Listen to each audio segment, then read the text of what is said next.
Sou Amélia, 35 anos, e hoje enterrei meu marido, Jaime, no estrangeiro. Após 30 horas sem dormir viajando para casa, enviei uma mensagem no grupo familiar no WhatsApp. O voo chega às 17 horas. Alguém pode me buscar? Meu irmão Tiago respondeu. Estamos ocupados, tenta um Uber. Minha mãe acrescentou. Por que não planejou melhor? Com os dedos tremendo, digitei. Sem problemas, enquanto desabava por dentro em silêncio. Eu não tinha ideia de que em poucas horas minha família estaria assistindo minha tragédia se desenrolar no telejornal da noite. Antes de continuar esta história, me digam nos comentários de onde estão assistindo. Curtam e se inscrevam se já se sentiram abandonados quando mais precisavam de alguém. Antes que o luto reescrevesse toda a minha existência, eu tinha o que a maioria chamaria de uma vida perfeita. Jaime e eu nos conhecemos no segundo ano da universidade. Ele derramou café no meu livro de economia, insistiu em comprar um novo e, de alguma forma, transformou aquele desastre em um jantar romântico. Nos casamos após a formatura e construímos uma vida linda juntos no Porto.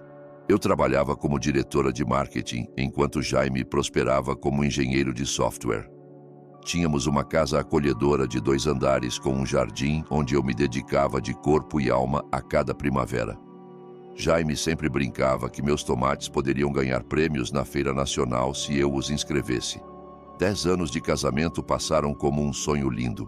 Viajávamos sempre que possível, tínhamos noites de jogos com amigos às quintas-feiras e poupávamos diligentemente para o nosso futuro. Jaime e eu falávamos sobre começar uma família em breve.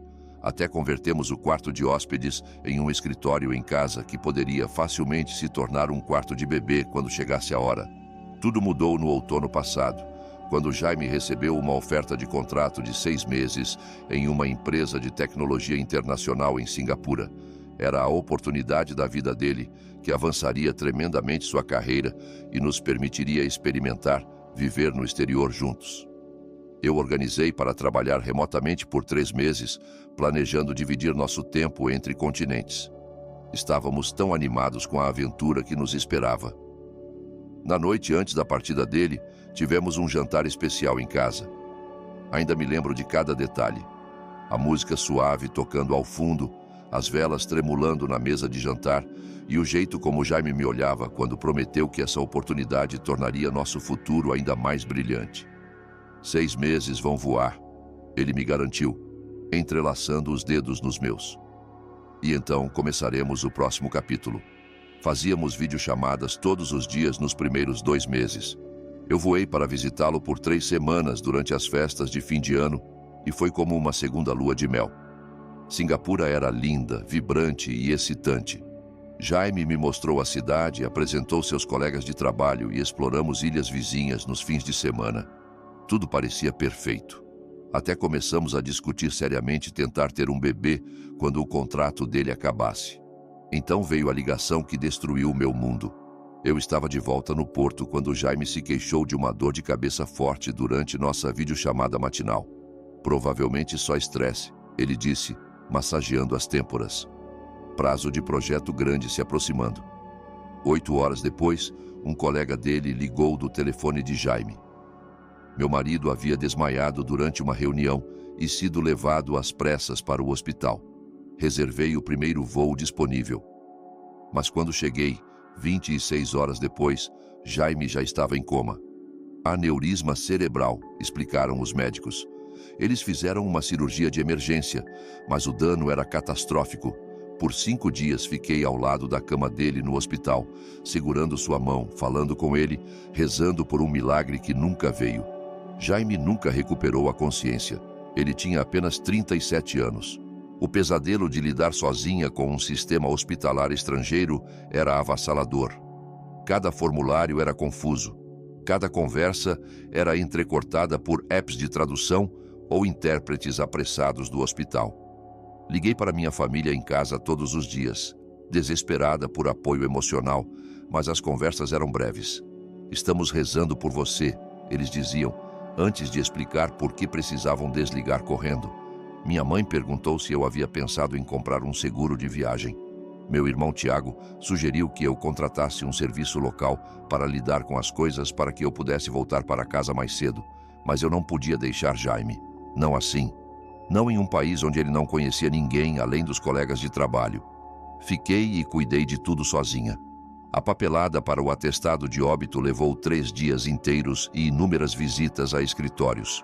Organizar o enterro em Singapura porque os custos de transportar o corpo para casa eram proibitivamente caros, exigia navegar por costumes e tradições desconhecidos. O funeral foi pequeno, alguns colegas dele, uns poucos expatriados que ele havia feito amizade. E eu, sem família, sem amigos de longa data. Meus pais disseram que o voo era caro demais em cima da hora. Meu irmão tinha obrigações críticas no trabalho. Fiquei sozinha enquanto baixavam meu marido na terra, a um mundo de distância de todos que amávamos.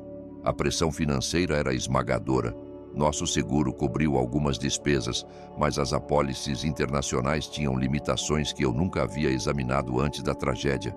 Esvaziei nossas poupanças e marchei os cartões de crédito para pagar tudo.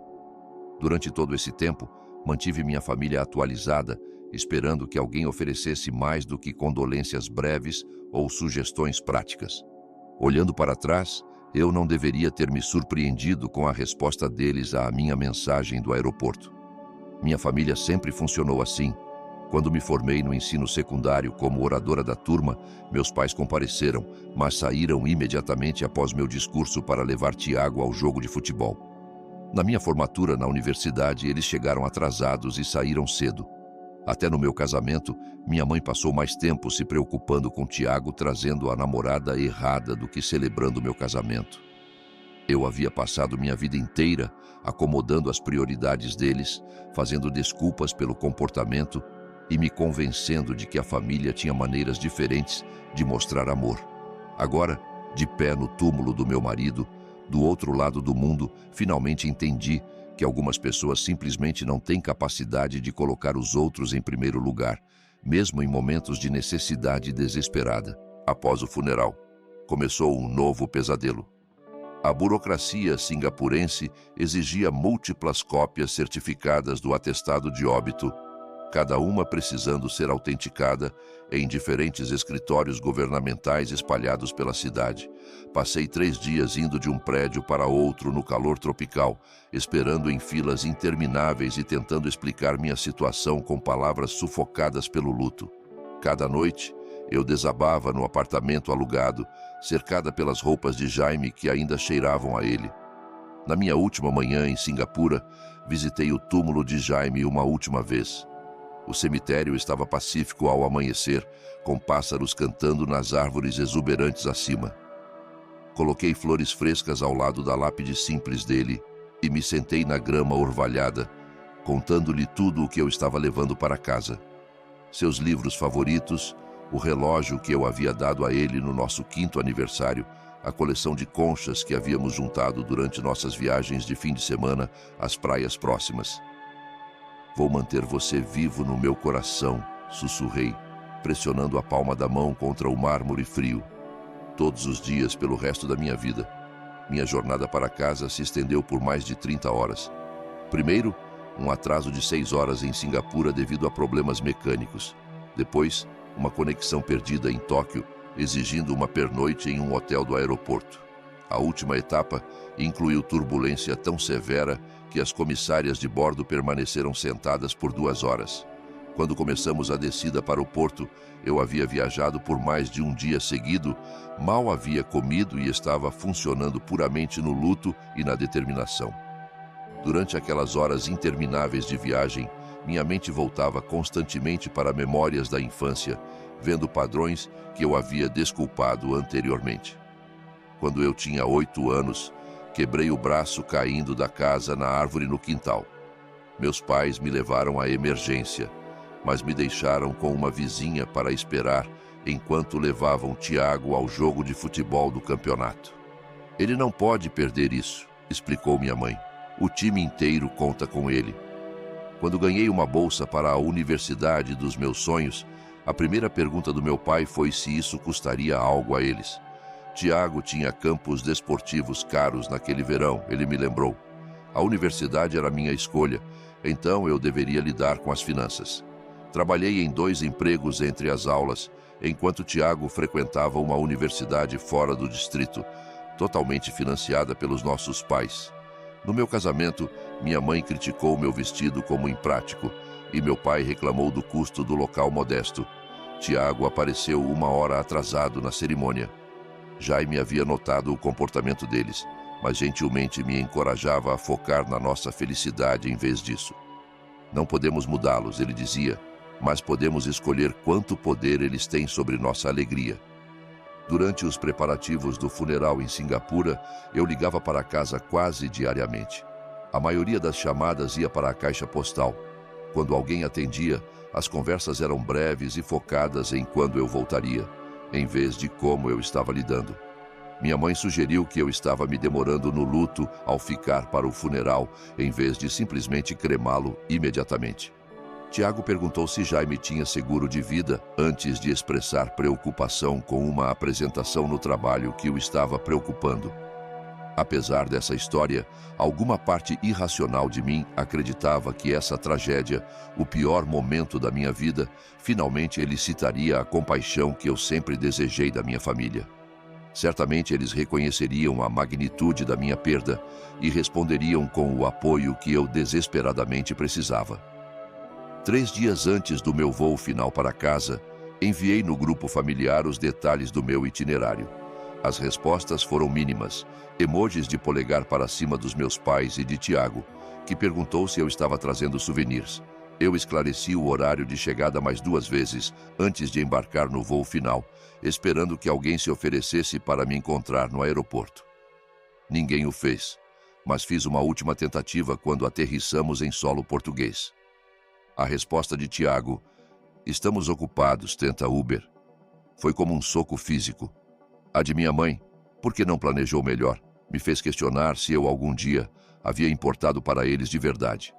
Naquele momento, sentada no assento apertado do avião, cercada por passageiros ansiosos para desembarcar, fiz uma promessa silenciosa a Jaime e a mim mesma.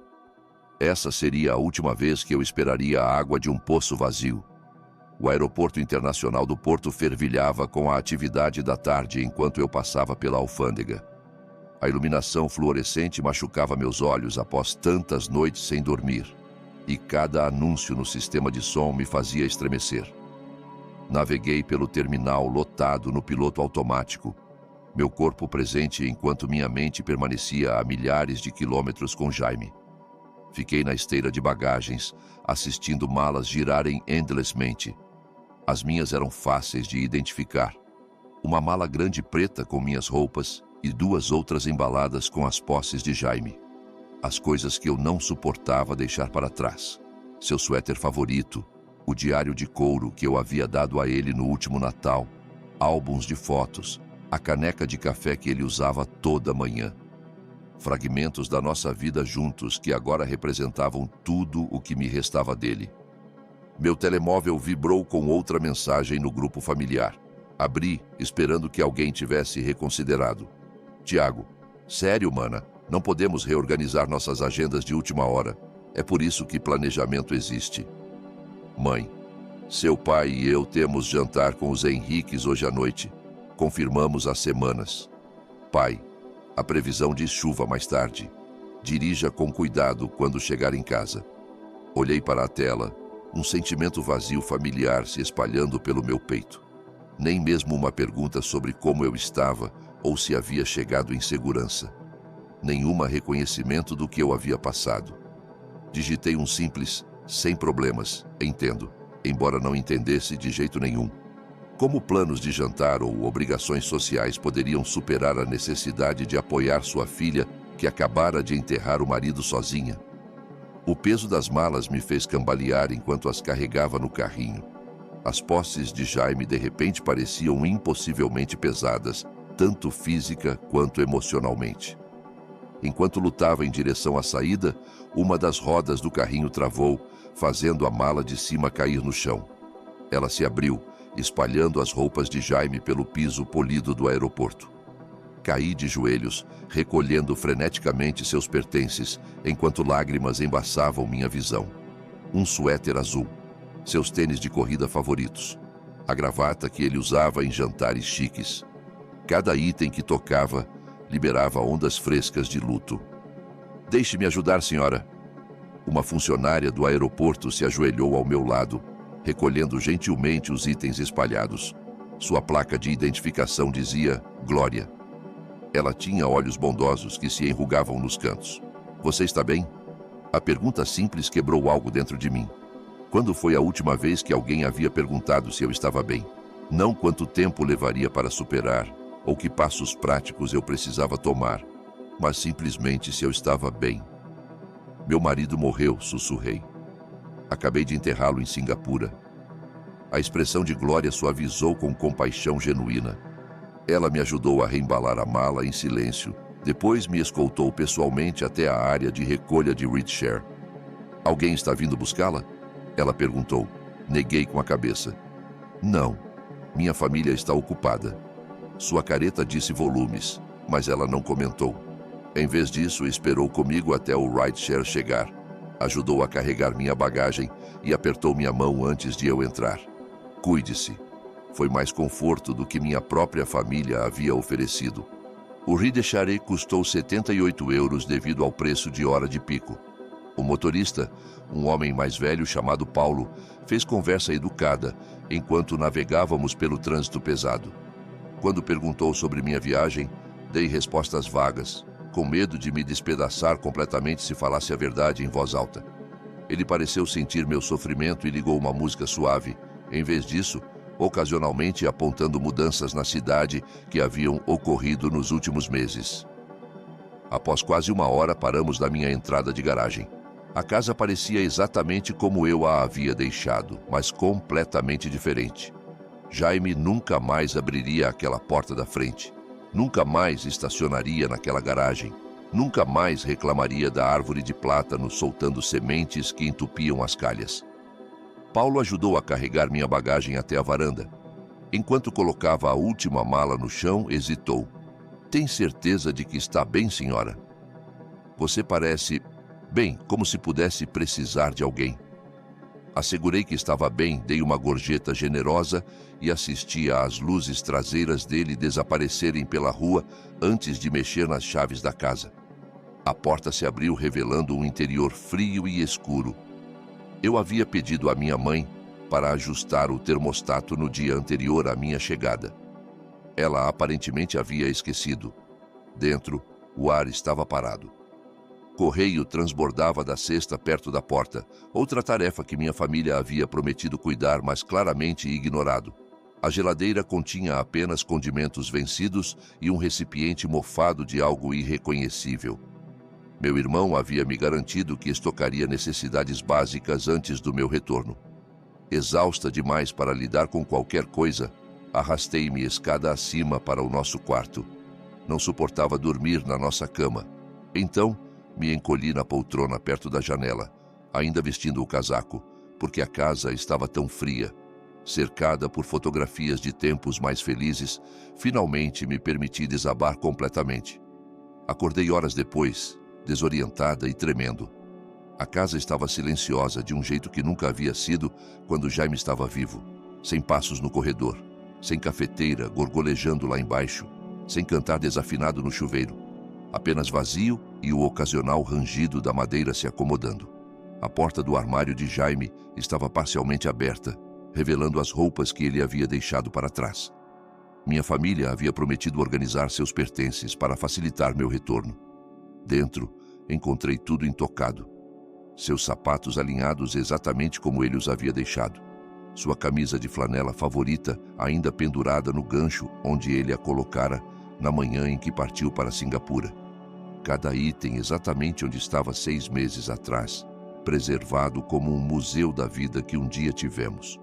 Afundei no chão do armário, puxando sua camisa para os meus braços, desesperadamente procurando por qualquer traço remanescente do cheiro dele. Não havia nada, apenas algodão limpo e o leve mofo de um espaço fechado por tempo demais. Eu havia carregado pedaços dele através do oceano, apenas para descobrir que os pedaços que havia deixado para trás não pareciam mais com ele de jeito nenhum. A manhã chegou com um som gorgolejante estranho lá de baixo. Rígida de dormir na poltrona, desci para investigar. O ruído ficava mais alto à medida que me aproximava da cozinha, e quando acendi a luz, suspirei horrorizada. Água jorrava de uma grande rachadura no teto, cascateando pelas paredes e se acumulando no piso de azulejo.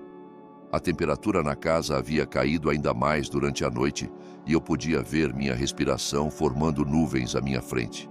Atravessei 3 centímetros de água gelada para alcançar o armário de utilidades, onde ficava a válvula principal de água.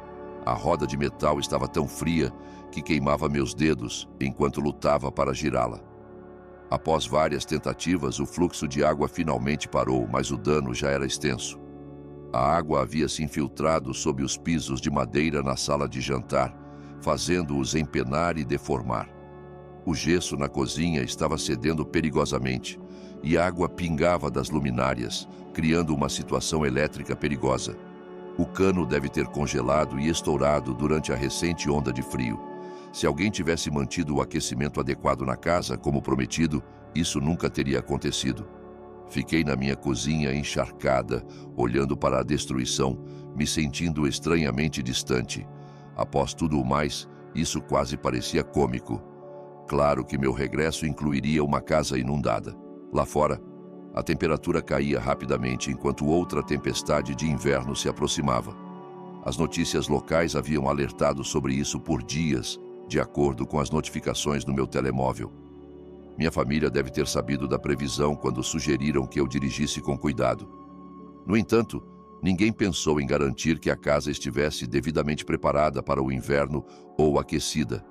Liguei para um encanador de emergência apenas para ser informada de que estavam atrasados por dias devido a problemas semelhantes pela cidade. Estamos olhando para terça-feira no mais cedo, explicou a atendente apologeticamente. A tempestade fez todo mundo ligar com canos estourados. Minha próxima ligação foi para o meu irmão. Tiago atendeu na 4ª chamada, sua voz distraída. Ei, não posso falar agora. Me preparando para aquele jantar com os Vilas que mencionei. A casa está inundada, eu disse sem emoção. Um cano estourou. Há água por todo lado e o encanador não pode vir até terça. Que chato, respondeu Tiago, soando mais irritado do que preocupado. Tentou outros encanadores? Talvez verifique no OLX ou algo assim? Tiago, acabei de voltar de enterrar meu marido. Viajei por mais de um dia seguido. Não posso ficar aqui. Há água nas luminárias elétricas e sem aquecimento. Posso ficar com você até isso se resolver. O silêncio que seguiu me disse tudo, antes mesmo de ele falar. Na verdade, hoje à noite é um timing ruim. Eu e a Lisa temos os Vilas vindo, clientes que estou tentando conquistar há meses. E nosso quarto de hóspedes está cheio de materiais de artesanato da Lisa agora. Já ligou para a mãe e o pai? Terminei aquela chamada e tentei meus pais em seguida. Minha mãe atendeu com desculpas imediatas. Oh, querida, você sabe, normalmente diríamos sim, mas o clube de bridge se reúne aqui amanhã e passamos o dia todo preparando. Além disso, as costas do seu pai andam doendo. Simplesmente não podemos receber hóspedes agora. Que tal um hotel? Você deve ter seguro para isso. Nesse ponto, eu não havia comido uma refeição decente em mais de 24 horas. A viagem internacional, o luto e agora essa crise me deixaram fisicamente esgotada. Sentia-me tonta e nauseada enquanto tentava navegar pela cozinha inundada para encontrar algo comestível. A eletricidade piscava ominosamente enquanto a tempestade lá fora se intensificava. Consegui localizar um pacote de bolachas velhas em um armário e as comi mecanicamente enquanto ficava na água que agora havia encharcado meus sapatos e meias. Minhas extremidades começavam a ficar dormentes do frio, mas não conseguia me importar o suficiente para encontrar roupas secas. Tudo parecia distante e sem importância. Em uma última tentativa desesperada de consertar algo, qualquer coisa, decidi verificar o painel elétrico no porão para ver se podia pelo menos ligar o aquecimento em parte da casa. As escadas do porão estavam escorregadias com água e agarrei o corrimão firmemente enquanto descia. O espaço úmido estava parcialmente inundado, com água chegando aos meus tornozelos. Atravessei em direção ao painel elétrico na parede oposta, usando a lanterna do telemóvel para me guiar. Quando alcancei a porta do painel, meu pé escorregou no concreto molhado. Caí para frente, minha mão instintivamente se apoiando na caixa de metal. Um choque elétrico forte percorreu meu braço, me jogando para trás. Minha cabeça bateu em algo duro enquanto caía, e por um momento tudo ficou escuro. Acordei no chão do porão, desorientada e tremendo violentamente. Meu braço direito formigava dolorosamente do choque elétrico, e algo quente escorria pelo lado do meu rosto. Quando toquei a têmpora, meus dedos saíram vermelhos de sangue. A queda havia deixado um corte logo acima da minha sobrancelha. Lutando para me levantar, senti uma onda de tontura me invadir. O porão parecia inclinar e girar ao meu redor, enquanto cambaleava em direção às escadas. Cada passo exigia imensa concentração. No meio da escada, tive que parar e sentar, minha visão borrando nas bordas. Quando cheguei ao andar principal novamente, mal estava consciente. Desabei no sofá da sala de estar, incapaz de ir mais longe. A casa havia ficado ainda mais fria, e eu não sentia mais meus dedos das mãos ou dos pés. Alguma parte distante da minha mente reconhecia os sintomas de hipotermia se instalando, mas não conseguia reunir energia para me importar. Enquanto entrava e saía da consciência, um apito agudo penetrou a névoa no meu cérebro. O detector de monóxido de carbono estava disparando.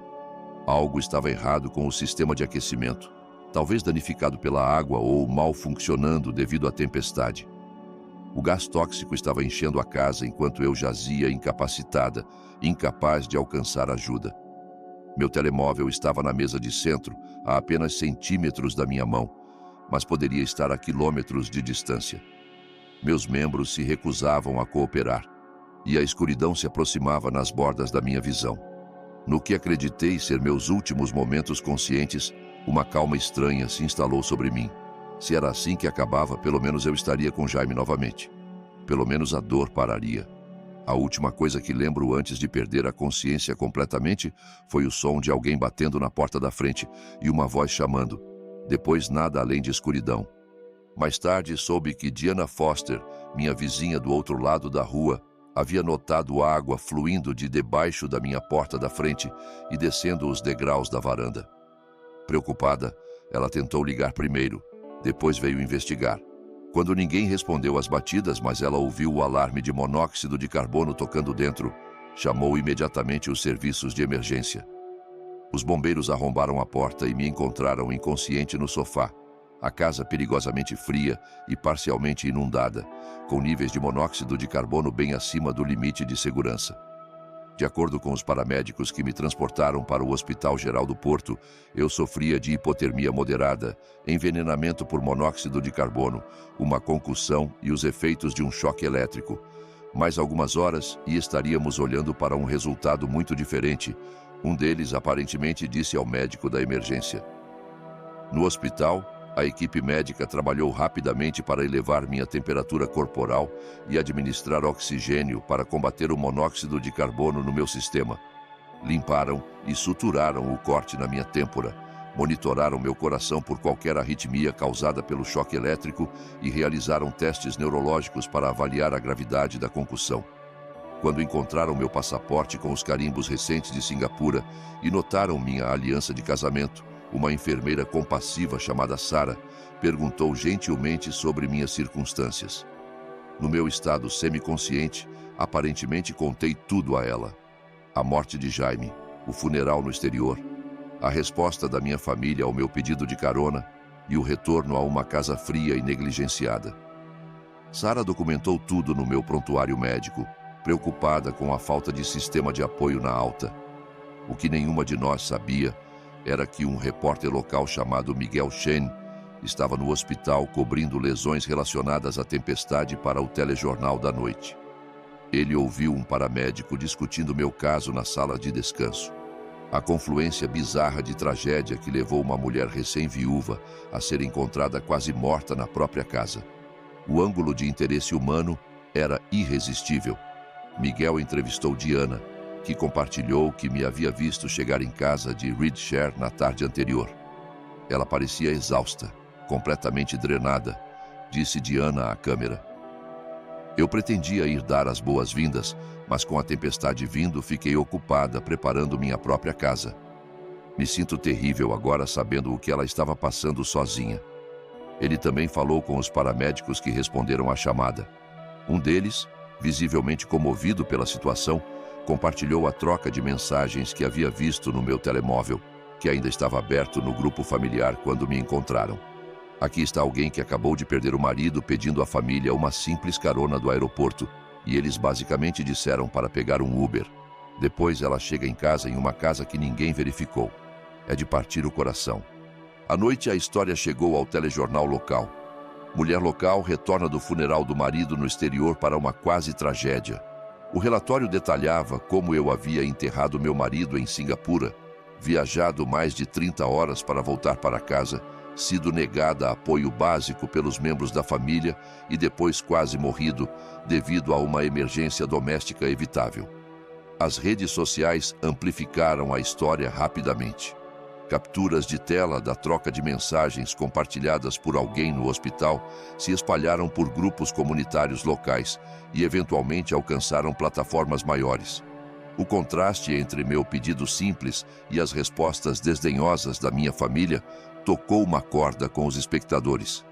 A hashtag número 1, sem problemas, começou a trending localmente, com pessoas compartilhando suas próprias histórias de negligência familiar em tempos de necessidade. Empresas locais responderam com ofertas de assistência. Uma empresa de canalização se voluntariou para reparar meus canos sem custo. Um serviço de restauração ofereceu lidar com o dano da água. Uma cadeia de hotéis forneceu uma estadia gratuita de 2 semanas enquanto os reparos eram concluídos. O apoio comunitário foi avassalador e inesperado. Naquela noite, enquanto o telejornal das 22 horas ia ao ar, com imagens de veículos de emergência fora da minha casa, minha família viu sua conversa privada transmitida para todos verem. De acordo com a enfermeira noturna que estava no meu quarto quando eles chegaram, meu irmão Tiago entrou primeiro, seu rosto pálido. Acabamos de ver as notícias, gaguejou. Eles estão fazendo parecer que te abandonamos. Minha mãe seguiu já na defensiva. Isso é uma completa deturpação, disse a enfermeira, antes mesmo de me reconhecer. Não tínhamos ideia de que a casa estava em tal condição. Amélia sabe que teríamos ajudado se entendêssemos a situação. Meu pai ficou em silêncio perto da porta, sua expressão indecifrável. Apenas quando a enfermeira saiu, ele se aproximou da cama e perguntou baixinho: "Você vai ficar bem?" Foi a primeira pergunta genuína que qualquer um deles havia feito desde que Jaime morreu. Em minutos após a chegada deles, meu telemóvel começou a tocar incessantemente, com chamadas de família estendida e amigos da família que haviam visto a reportagem. Minha tia Susana ligou diretamente para minha mãe, exigindo saber por que ninguém havia ido ao aeroporto.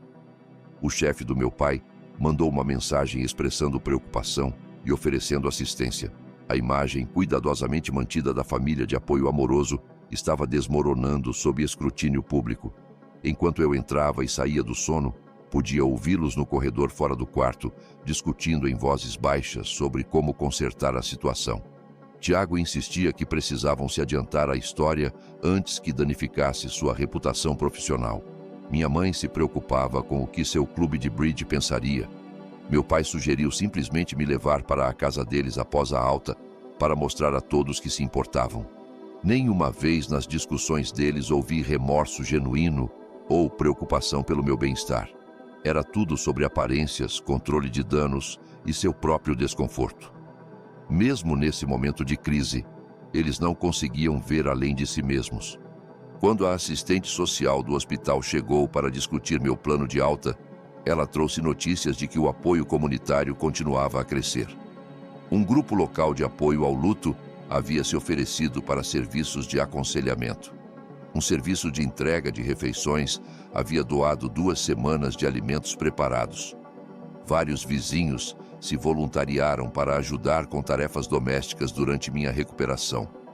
Você tem opções, assegurou-me a assistente social. Você não precisa ir com sua família se não for o que quer. Foi a primeira vez que alguém reconheceu que eu tinha uma escolha, que não era obrigada a aceitar ajuda envolta em obrigação e interesse próprio simplesmente porque vinha de parentes de sangue. Enquanto minha família pairava ansiosamente, esperando implementar seu plano de controle de danos, fechei os olhos e pensei em Jaime. Ele sempre me encorajava a me defender com minha família. Seu valor não é determinado pela capacidade deles de vê-lo, ele diria. Agora, deitada em uma cama de hospital após quase morrer sozinha na nossa casa, finalmente entendi o que ele queria dizer. Pela manhã, minha condição havia se estabilizado o suficiente para períodos mais longos de consciência. O quarto do hospital parecia lotado com a presença da minha família. Eles haviam se revezado durante a noite, garantindo que alguém estivesse sempre visível ao lado da cama, particularmente quando o pessoal do hospital entrava. A performance era impecável, mas totalmente vazia. Tiago sentava rolando o telemóvel, ocasionalmente olhando para perguntar se eu precisava de algo, depois voltando ao que parecia ser controle de danos nas redes sociais. Minha mãe arrumava e rearrumava os poucos itens na mesa de cabeceira, preenchendo o silêncio com comentários sobre como toda essa situação havia sido exagerada completamente. Meu pai ficava perto da janela, periodicamente suspirando e checando o relógio, quando o Dr. Reynolds entrou para discutir minha condição e plano de alta. Minha mãe imediatamente transformou sua voz, suavizando enquanto tocava meu braço. Estamos tão gratos que ela está bem. Vamos levá-la para casa conosco, é claro. Nossa família se une em tempos difíceis. O médico assentiu profissionalmente enquanto revisava meu prontuário. A senhora Henrique sofreu trauma significativo, tanto físico quanto emocional. Sua recuperação exigirá repouso, nutrição adequada, ambientes quentes e estresse mínimo. Ele olhou diretamente para mim, não para minha mãe, enquanto falava. Que sistema de apoio você tem em vigor, Amélia? Antes que eu pudesse responder, Tiago interrompeu. Ela nos tem. Somos sua família. Houve apenas um mal-entendido sobre o horário de chegada dela ontem, que a mídia distorceu completamente. O Dr. Reynolds manteve sua postura profissional. Entendo. E alguém estará disponível para ficar com ela continuamente pelas próximas 48 horas? A concussão exige monitoramento e ela não deve ser deixada sozinha. É claro, respondeu minha mãe suavemente. Já preparamos o quarto de hóspedes. Posso reorganizar minha agenda para ficar em casa. Uma enfermeira chamada Jéssica entrou com minha medicação e uma bandeja de pequeno almoço. Ela havia me cuidado desde cedo e testemunhado a mudança de performance da minha família sempre que o pessoal médico entrava. Enquanto checava meus sinais vitais, perguntou baixinho. Você está confortável com esse plano, Amélia? Porque há alternativas se precisar delas. Minha mãe se enrijeceu. Alternativas? Ela vai para casa com a família onde pertence. Jéssica encontrou meus olhos, ignorando firmemente a interrupção da minha mãe. A escolha é sua, disse simplesmente. Naquele momento, algo mudou dentro de mim. A escolha era minha. Não o que faria minha família parecer bem, não o que preservaria seu status social, mas o que eu realmente precisava. Respirei fundo. Gostaria de ouvir sobre as alternativas, eu disse, minha voz mais forte do que havia sido em semanas. O quarto caiu em silêncio. Tiago parou de digitar no meio de uma mensagem.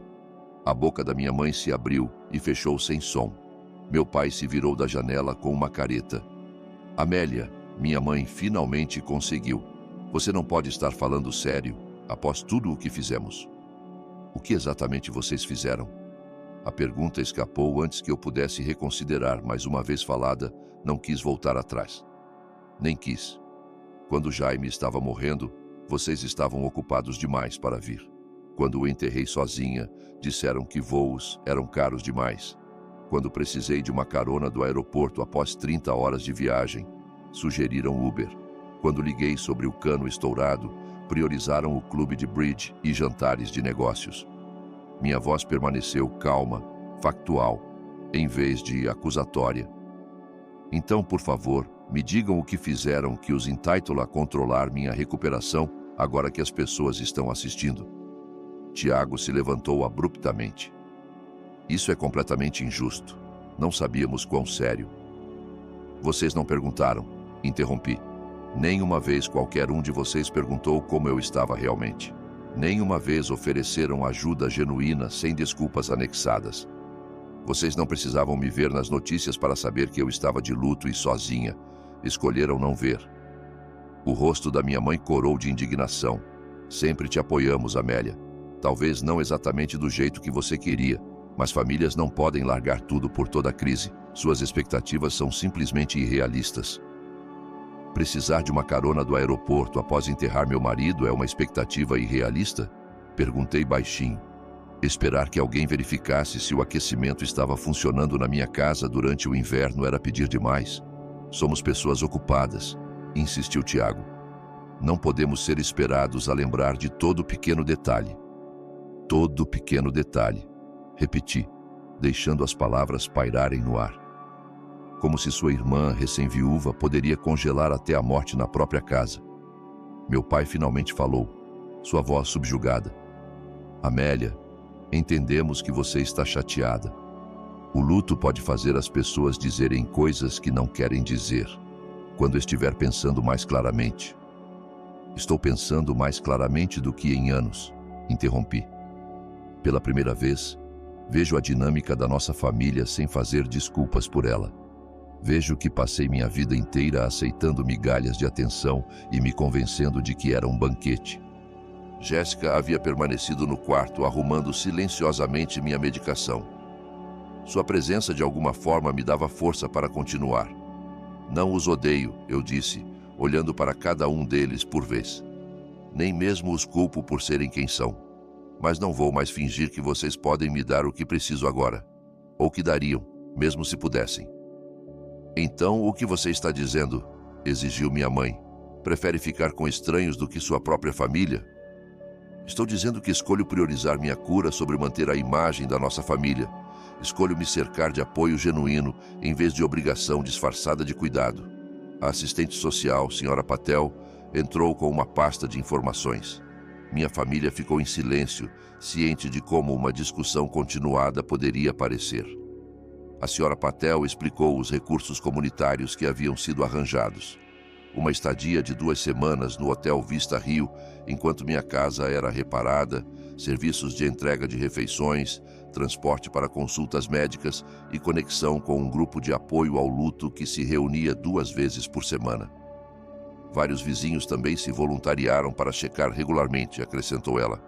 E a empresa de restauração trabalhando na sua casa ofereceu instalar um sistema de segurança com monitoramento remoto para prevenir emergências futuras. O contraste entre esse apoio de estranhos e o apoio relutante e consciente da imagem da minha família não poderia ser mais gritante. Enquanto minha família olhava em silêncio atordoado, aceitei os arranjos apresentados pela Sra. Patel. Isso é ridículo, finalmente gaguejou Tiago. Você está escolhendo pessoas aleatórias em vez do seu próprio sangue. Olhei para meu irmão, realmente olhei para ele, talvez pela primeira vez. Estou escolhendo bondade sobre obrigação. Estou escolhendo me valorizar o suficiente para aceitar ajuda que vem sem condições ou ressentimento. Minha mãe pegou sua bolsa, seus movimentos rígidos de indignação. Quando voltar ao juízo, estaremos esperando. Mas não espere que larguemos tudo de novo quando decidir que precisa de nós. Esse é exatamente o meu ponto, respondi suavemente. Nunca pude esperar isso. E agora não esperarei mais. Enquanto eles saíam do quarto, meu pai demorou brevemente na porta. Por um momento pensei que ele poderia dizer algo significativo, algo que reconhecesse a verdade do que havia acontecido. Em vez disso, ele apenas assentiu uma vez antes de seguir minha mãe e irmão. Jéssica se aproximou da cama após eles saírem. Isso exigiu uma coragem incrível, disse, ajustando meus travesseiros. Estabelecer limites com a família é uma das coisas mais difíceis de fazer, especialmente quando se está vulnerável. Não parece coragem, admiti, parece desistir. Você não está desistindo, corrigiu ela gentilmente. Você está se dando permissão para curar sem carregar a bagagem emocional deles também. Há uma grande diferença. Naquela tarde, representantes dos vários serviços comunitários vieram coordenar meu plano de alta. O gerente do hotel me assegurou que tudo estava preparado para minha chegada. A empresa de restauração me mostrou fotos do trabalho inicial que haviam feito para prevenir danos adicionais à casa. O coordenador do serviço de refeições discutiu preferências dietéticas e horários de entrega. Cada interação reforçava o que Jéssica havia dito. Isso não era sobre rejeitar a família, era sobre aceitar apoio genuíno, sem ter que conquistá-lo ou se desculpar por precisar dele. Era sobre reconhecer que às vezes a família em que nascemos não pode fornecer o que precisamos, e isso não é uma falha nossa. À noite, eu estava instalada em uma suíte confortável no Hotel Vista Rio, com vista para o rio que dá nome à cidade. O quarto era quente, a cama macia e uma geladeira havia sido estocada com alimentos simples e nutritivos. Na mesa, havia uma planta em vaso com um cartão assinado pelo pessoal do hospital que havia cuidado de mim.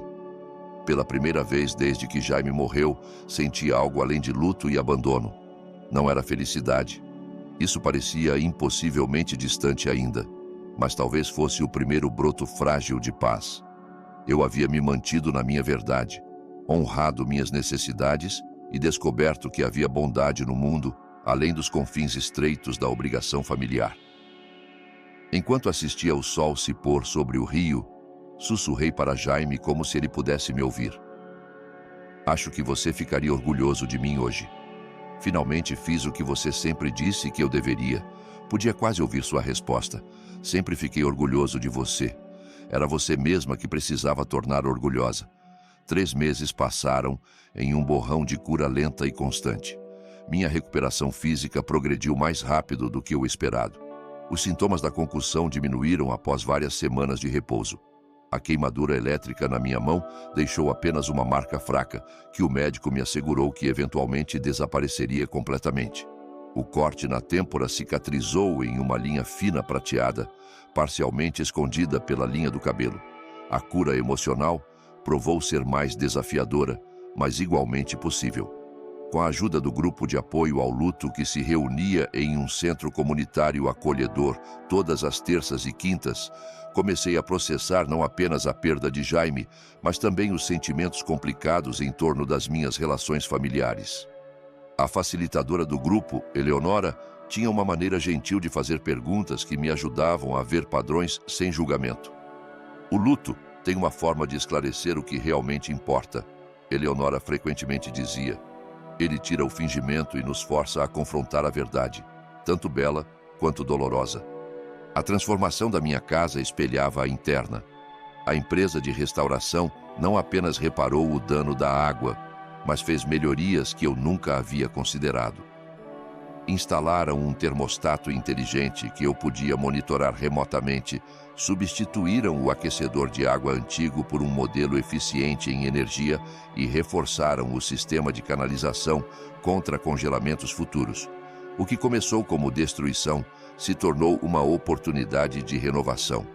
Ao longo desse processo, vizinhos que eu mal conhecia antes se tornaram presenças regulares na minha vida.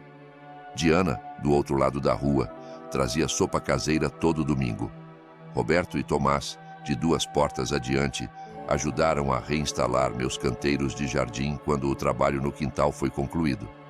Maria, uma professora aposentada do final da rua, simplesmente sentava comigo em dias difíceis, quando palavras eram desnecessárias, mas presença era essencial. Minha família manteve uma distância cuidadosa.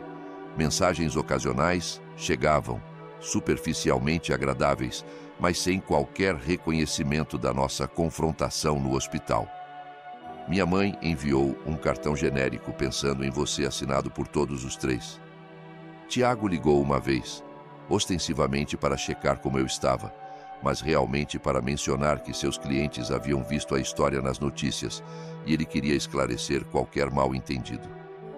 Meu pai enviou um e-mail com links para informações de seguro residencial, sua única concessão de que algo significativo havia acontecido. Respondi educadamente, mas brevemente a cada contato, não mais esperando conexão ou compreensão mais profundas. O limite que estabeleci no hospital permaneceu firme, não como punição, mas como proteção para meu coração em cura. Eu não podia me permitir esgotar meus recursos emocionais limitados em relações que consistentemente tiravam mais do que davam. 6 meses após a morte de Jaime, estabeleci a Bolsa Memorial Jaime Henriques para a educação internacional na nossa alma mater. Usando os fundos do seguro de vida que finalmente haviam sido processados, criei um endowment que ajudaria estudantes a estudar no exterior com sistemas de apoio de emergência em vigor. A bolsa cobria especificamente viagens de emergência para familiares e fundos de contingência para situações inesperadas, exatamente o que me faltou quando a crise aconteceu do outro lado do mundo. Trabalhar nos detalhes da bolsa me deu propósito durante as horas mais escuras do luto. Cada provisão que incluí refletia uma lição aprendida por experiência dolorosa. Cada salvaguarda representava uma dificuldade que futuros estudantes e suas famílias poderiam ser poupados. Jaime sempre valorizou educação e oportunidade. Isso parecia a maneira perfeita de honrar sua memória enquanto transformava minha dor em algo significativo. No que seria nosso 11º aniversário, organizei uma pequena reunião na minha casa reconstruída para anunciar o primeiro recipiente da bolsa. Amigos próximos que me apoiaram em tudo se juntaram à celebração, junto com novos amigos feitos durante minha jornada de recuperação. Minha família recebeu convites, mas enviou regrets, citando compromissos prévios. Enquanto apresentava o certificado da bolsa a Angela, uma júnior brilhante planejando estudar no Japão, senti a presença de Jaime mais forte do que desde sua morte, não como um fantasma ou visitação sobrenatural, mas como o impacto duradouro do amor que compartilhamos. Sua influência permanecia em como eu abordava desafios, na minha capacidade de resiliência e na minha habilidade de criar significado do sofrimento. Esta bolsa existe por causa de um grande amor e uma perda profunda, disse a pequena audiência reunida na minha sala de estar, mas também por causa de uma lição inesperada de que a família pode ser encontrada nos lugares mais surpreendentes, formada não necessariamente por sangue, mas por quem aparece quando aparecer importa mais. Na semana seguinte, recebi uma carta do meu pai, uma carta manuscrita real, algo que nunca havia recebido dele antes. Ao contrário das comunicações superficiais dos meses anteriores, esta continha algo raro: reflexão. Tenho pensado no que aconteceu após você voltar de Singapura, escreveu ele. Enquanto sua mãe e irmão podem nunca ver claramente, quero que saiba que reconheço nossa falha. Não apenas nos assuntos práticos de caronas do aeroporto e manutenção da casa, mas na obrigação mais profunda de fornecer conforto durante suas horas mais escuras. Não tenho desculpas a oferecer, apenas um reconhecimento tardio e insuficiente. O homem com quem você se casou ficaria orgulhoso da mulher que se tornou na ausência dele. Talvez, algum dia, se você estiver disposta, possamos encontrar um caminho adiante, não como éramos, mas como poderíamos ser. Não respondi imediatamente. A carta exigia contemplação, não reação. Discuti com minha terapeuta, que me ajudava a navegar o luto e as dinâmicas familiares há vários meses. O que você quer de uma relação com seu pai? Perguntou ela. Não o que acha que deveria querer ou o que o faria se sentir melhor, mas o que realmente serviria ao seu bem-estar. A pergunta ficou comigo por dias. Eventualmente respondi com limites e expectativas claramente declarados. Expressei disposição para almoços ocasionais, só nós dois, com o entendimento de que essas reuniões eram exploratórias, não obrigatórias.